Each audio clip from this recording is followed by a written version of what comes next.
हरे कृष्ण। ओम नमो भगवते वासुदेवाय नमः। कार्तिक महात्म्य षष्ठम अध्याय। सूत जी ने ऋषियों से आगे कहा, ब्रह्मा जी से अब तक की 5 अध्यायों में विभक्त कथा सुनकर श्री नारद जी गदगद हो गए। वे ब्रह्मा जी को प्रणाम करके विनम्र भाव से बोले, हे पितामह, अब कृपा करके कार्तिक मास के महात्म्य का विस्तार पूर्वक वर्णन कीजिए। नारद जी के मुख से यह सुनकर ब्रह्मा जी बोले, हे पुत्र, तुम बहुत उदार और सभी प्राणियों का भला चाहने वाले हो, इसलिए मृत्युलोक के निवासियों के भले के निमित्त ऐसे ऐसे प्रश्न पूछ रहे हो। सुनो, आज मैं तुम्हें ऐसी कथा कहता हूँ जिसके पढ़ने और सुनने मात्र से ही समस्त पापों का नाश हो जाता है। अपनी बात को आगे बढ़ाते हुए ब्रह्मा जी ने कहा, सुनो नारद, साधु संतों का सत्संग अति पावन और दुर्लभ होता है। यह सांसारिक भय को दूर कर देता है और ज्ञानी ध्यानियों को मोक्ष प्रदान करता है। जिसकी जैसी कामना होती है उसकी कामना पूरी होती चली जाती है। जिस प्रकार गंगा जी पापों को धो देती है और सूर्य पापों को भस्म कर देता है, उसी प्रकार संत समागम पाप, ताप तथा दीनता तीनों को ही नष्ट कर देता है। आधे क्षण का साधु समागम भी मोक्ष प्रदान करने वाला होता है।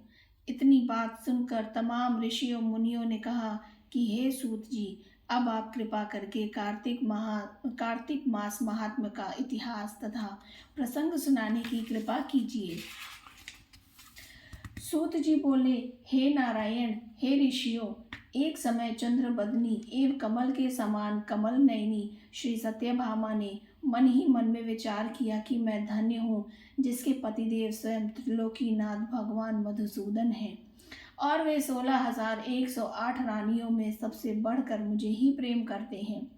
जिस कल्प वृक्ष की पृथ्वी पर बसने वाले प्राणी बात तक नहीं जानते, वह कल्प वृक्ष स्वयं मेरे आंगन में लगा हुआ है। ऐसा विचार कर सत्यभामा ने श्री कृष्ण से कहा, हे प्रभु, मैं आपसे एक बात पूछती हूँ। आशा है कि आप मेरे हित के लिए मेरी इन बातों का उत्तर देने की कृपा करेंगे। सत्यभामा की ये बातें सुनकर भगवान श्री कृष्ण सत्यभामा का हाथ पकड़कर कल्प वृक्ष के नीचे ले गए। भगवान ने कहा, हे सत्यभामा, मैं अपनी सब रानियों में तुम्हें ही सबसे प्रिय मानता हूँ। तुम मेरे स्नेह के वश सुरराज इंद्र से विरोध करके यह कल्प वृक्ष स्वर्ग से लाकर तुम्हारे आंगन में लगा दिया। मैं तुम्हारे लिए न देने वाली अदेय वस्तु भी दे सकता हूँ और अकथ्य अर्थात न कहने वाली बात भी कह सकता हूँ।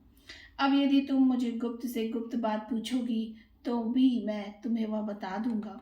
भगवान श्री कृष्ण की बात सुनकर सत्यभामा गदगद होकर बोली, हे स्वामी, यदि आप मुझसे इतने प्रसन्न हैं तो मुझे यह बताने की कृपा करिए कि मैंने पूर्व जन्म में ऐसा क्या शुभ कार्य किया था जिससे मुझे आपकी अर्धांगिनी बनने का सौभाग्य प्राप्त हुआ है और आपके साथ गरुड़ पर बैठकर ब्रह्मलोक तथा इंद्रलोक में जाने आने का अवसर भी मिला।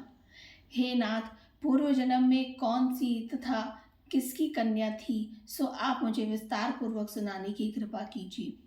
सत्यभामा की यह बात सुनकर भगवान श्री कृष्ण जी मुस्कुराकर बोले, हे सत्यभामे, मैं तुमको समस्त वृत्तांत विस्तार पूर्वक सुनाता हूँ, तुम एकाग्रचित होकर सुनो।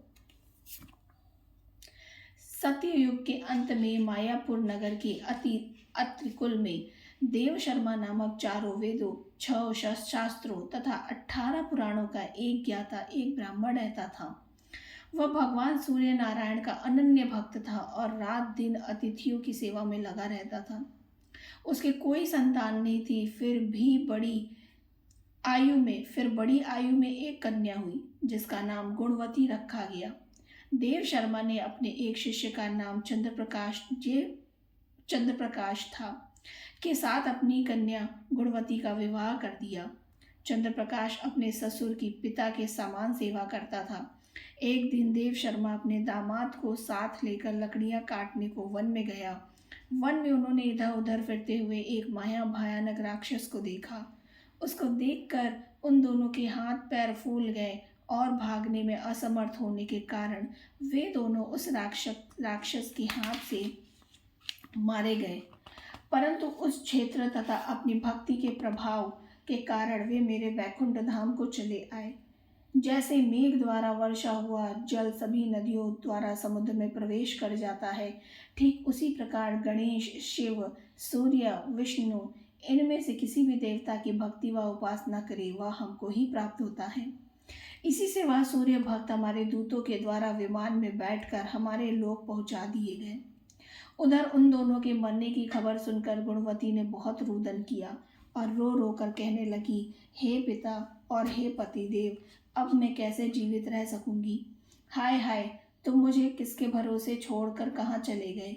अब मेरे खान पान का प्रबंध कहाँ से होगा। हे तात, मेरा कौन ठिकाना है।